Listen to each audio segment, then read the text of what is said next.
আশা করি আপনারা সবাই ভালো আছেন। আমিও মোটামুটি ভালোই আছি। আপনাদের সবাইকে আমার পূর্বাজ লাইফস্টাইল চ্যানেলে স্বাগত জানিয়ে আজকের দিনটা শুরু করছি। তো আজকে হচ্ছে সোমবার, কালকে আপনাদেরকে ভুল বলেছিলাম, কালকে রবিবার ছিল, আমি শনিবার বলে দিয়েছি, সরি। হ্যাঁ, তো আজকে হচ্ছে সোমবার আর এখন বাজে হচ্ছে ওই 11:20। রান্না তো বসিয়েছি, যেমন নিত্যকার দিনের সমস্ত কাজ সেসব করা হয়েই গেছে। বিছানা চাদর টাদর বদলানো সবই করে দিয়েছি। তারপরে আজকে তো আর জামা কাপড় কিছু কাচার ছিল, সেগুলো জানেন বালতিতে ডুবিয়ে মাসিকে দিয়ে দিয়েছি। আমি বলি মাসি একটুখানি কেচে দাও তো, এখন মেশিন চালানো তো সম্ভব নয়, আর ওখানে ওরমভাবে মেশিন চালিয়ে কাজ করতে না কেউ দিচ্ছে না। তো বলতে মাসি কেচে একদম ভালো করে নিংড়ে মেলে দিয়েছে, জানেন তো। আর গতকাল আবার যিশু ওয়াশিং মেশিনে জামা কাপড় কেচে দিয়েছে।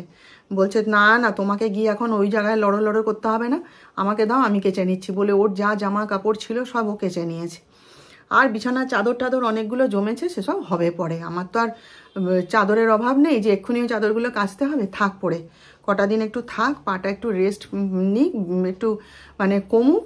ভালো আছি, পাটা চলাফেরা করতে পারছি, আস্তে আস্তে পাটা ফেলতেও পারছি। একদম যেমন পাটা বেঁকে গেছিলো ফেলতে পারছিলাম না, সেটা নেই, মোটামুটি আস্তে আস্তে পাটা ফেলতেই পারছি। তো ডাক্তার সাহেব বলছে জোর করে চেষ্টা করো না, ওকে নিজের মতো নিজে থাকতে দাও, আস্তে আস্তে কমে যাবে। আর পুজো আচ্ছা তো করা হয়ে গেছে, আজকে তো সোমবার, একটুখানি শিব ঠাকুরের পুজোও করেছি, সব পুজো টুজো সবই করা হয়ে গেছে। ডাক্তার সাহেব ভোরবেলায় বেরিয়ে গেছে, আর যিশু তো তার ঘরে ল্যাপটপ নিয়ে এসে ভোরবেলা ঘুম থেকে উঠে থেকে ল্যাপটপ নিয়ে বসে কি কাজ করছে।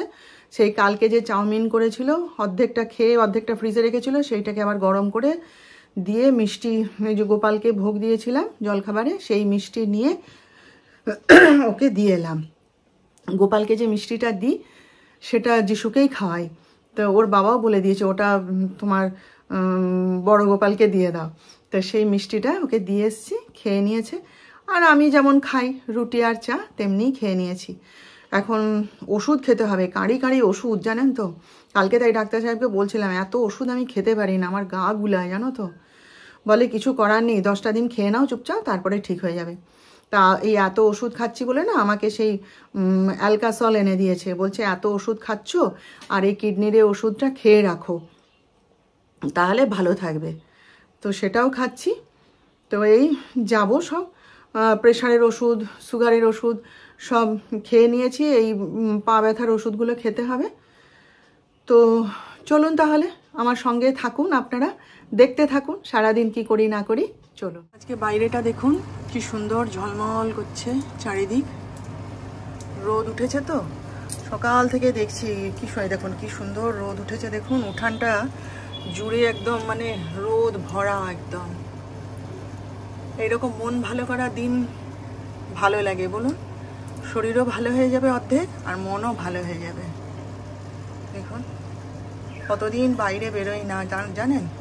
ভাবছি আজকে একটুখানি বাগানে যাব, দেখে আসি গাছগুলোতে। সেদিন তো খুঁড়িয়ে খুঁড়িয়ে মগে করে করে জল নিয়ে গিয়ে দিয়ে এসেছিলাম, তারপর নিজেরও আর পা চলে না, আর ওদেরও আর দেখভাল করার সময় পাই না।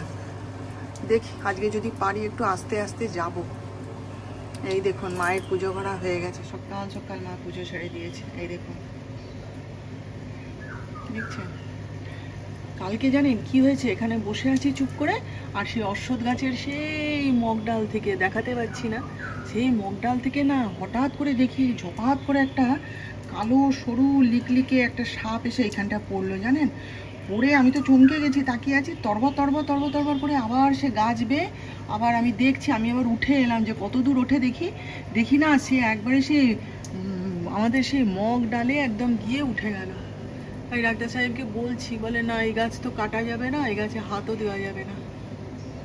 আগে যখন আমার এরকম অপারেশন হয়েছিল, আমি তখন এইখানটায় হাঁটছি, পায়চারি করছি, ডাক্তার হাঁটতে বলেছিল, পায়চারি করছি, তো ওরকম একটু এগিয়ে গেছি আর আমার পিছন দিকে একটা এরকম কালো রঙের সাপ, জানেন, ঝপ করে পড়লো একদম সে মগ ডাল থেকে।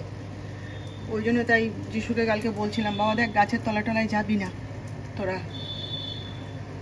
কি মানে এই অশ্বত্থ গাছটা আমার একদম পছন্দ নয়, জানেন তো, কিন্তু কিচ্ছু তো করার নেই, কি করবো বলো।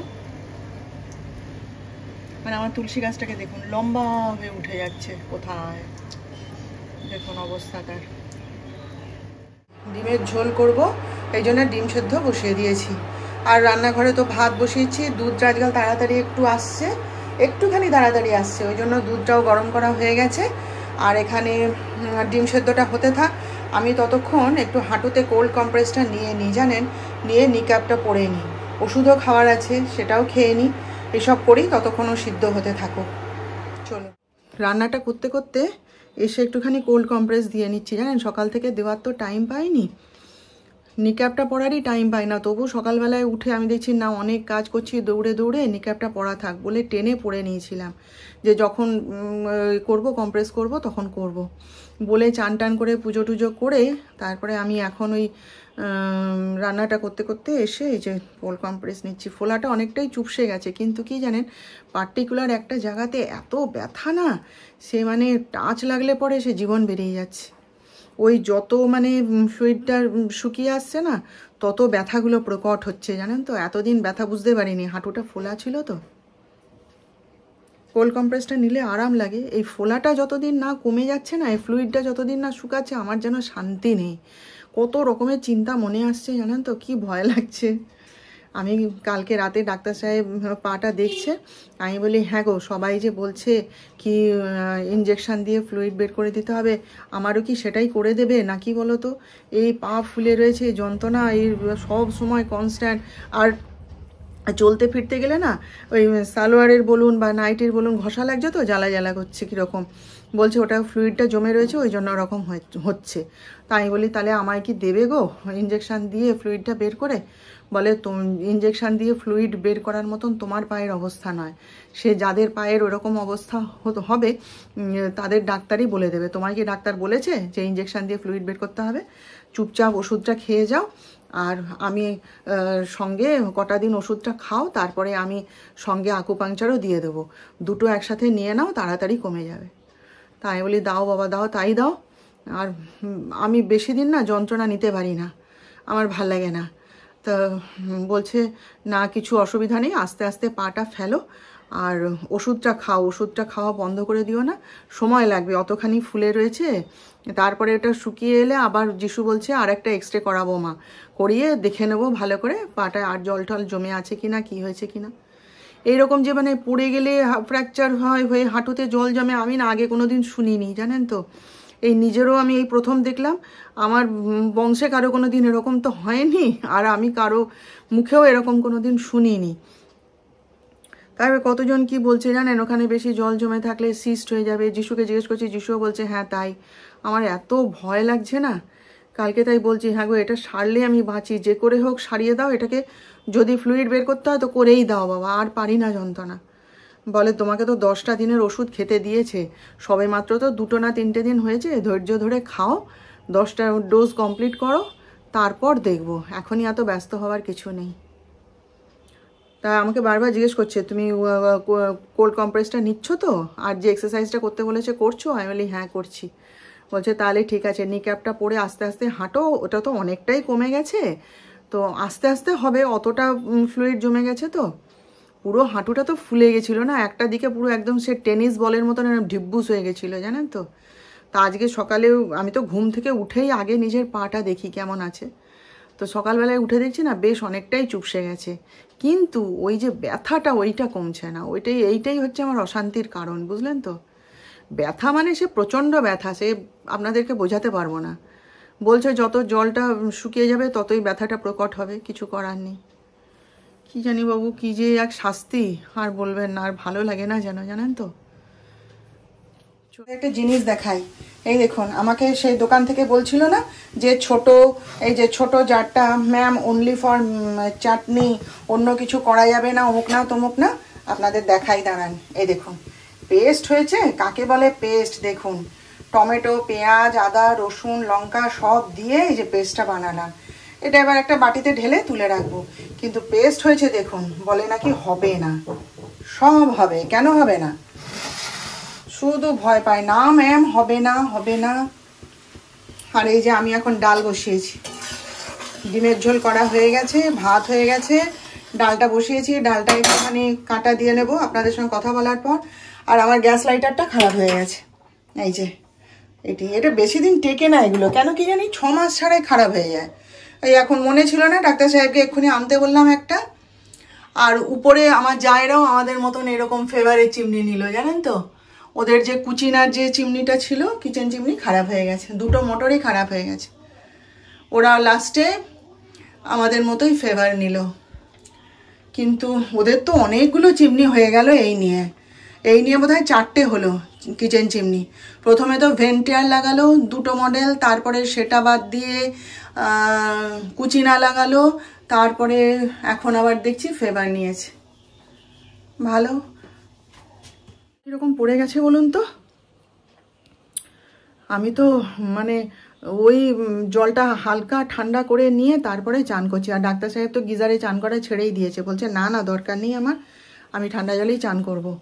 আর এই যে স্লিভলেস জামা পরে নিয়েছি, যত ফুল হাতা কুর্তাগুলো ছিল সব ঢুকিয়ে দিয়েছি আলমারিতে, দিয়ে যত হাত কাটা কুর্তিগুলো ছিল আমার সেগুলো সব বের করে নিয়েছি, নিয়ে এই যে পরে ঘুরছি। আর জুতো খুলে ফেলে দিয়েছি, সকালবেলায় উঠে একটু ঠান্ডা ঠান্ডা লাগছিল, আমি ধুততে বলে জুতো খুলে ফেলে দিয়েছি। খালি পায়ে হেঁটে বেড়াতে খুব আরাম লাগে জানেন তো।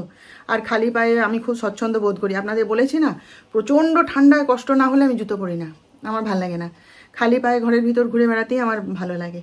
তো ওই জুতো খুলে রেখে দিয়েছি, ওটাকে ধুয়ে এবার তুলে দেবো। খালি পায়েই ঘুরে বেড়াচ্ছি, বুঝলেন তো। রান্না করতে করতে একটু চা খেতে ইচ্ছে হলো জানেন।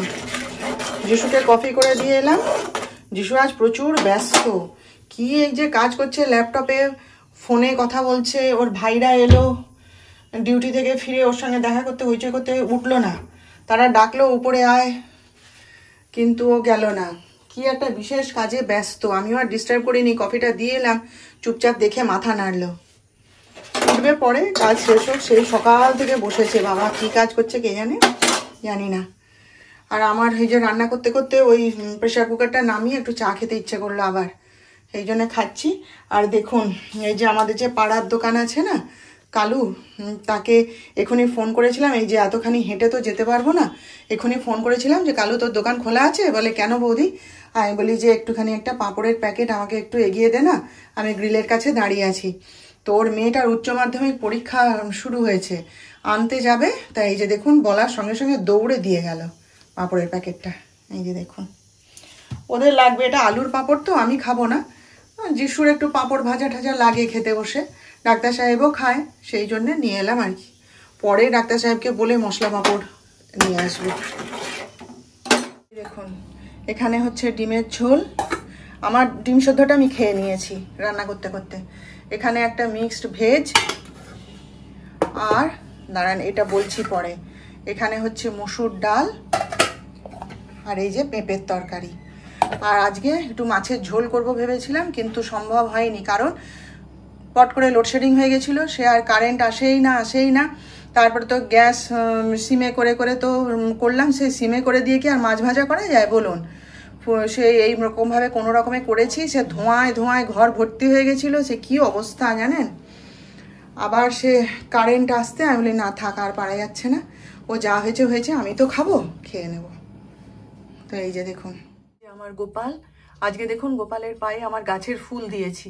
ওই যে বেগুনি রঙের ফুলগুলো দেখছেন, ওইগুলো আজকে আমার গাছে ফুটেছিল জানেন, সকালবেলা তুলে এনে ওর পায়ে দিয়েছি।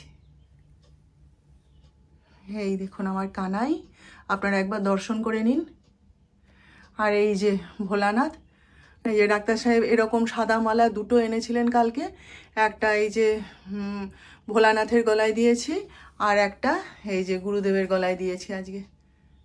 এই যে দেখুন, এই যে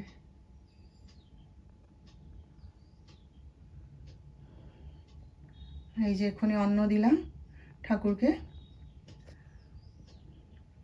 আর ওই যে বড় গোলাপটা নারায়ণের পায়ে দিয়েছি। ওই যে ডাক্তার সাহেব এনেই বলবেন এটা কিন্তু তুমি কালাচাঁদের পায়ে দেবে, হ্যাঁ। আমি বলি হ্যাঁ। তারপরে ঘরে এসেই দেখবে জানেন তো উঁকি মেরে গোলাপটা দেওয়া হয়েছে কিনা তার পায়ে। আর যদি সন্ধ্যাবেলায় সন্ধ্যা দেওয়ার সময় ঘরে থাকে, আগে থেকে বোধহয় 10 বার বলতে থাকবে গোলাপটা কিন্তু তুমি ফেলবে না, গোলাপটা তার পায়ে রাখো। আমি কি করে পায়ে রাখবো বলো তো? না তুমি গোলাপ পায়ে রাখো, কিছু হবে না, সে গোলাপ আমাকে ফেলতে দেবে না, তার পায়ে রেখে দিতে হবে ওটা আমাকে, বুঝলেন তো।